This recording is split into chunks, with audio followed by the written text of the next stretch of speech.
But he told me you'd warned him off. Well, can you blame me? You two, you split up years ago. We met in detention at school. Yes, it was that long ago. You know, everyone used to tell us that we were too young, and yeah, they were right. You know, sometimes, Declan, I like to talk things through with him. Because we grew up together. You know, and he knows me better than anybody. But trust me, there can never be anything between us ever again. Well, that makes me feel a whole lot better.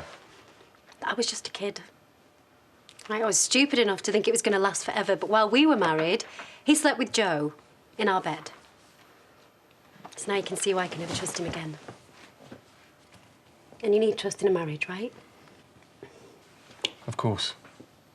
Look, the reason I came back is because I want to be here. I love you. I want to spend the rest of my life with you. And I know that you'll never cheat on me the way that he did.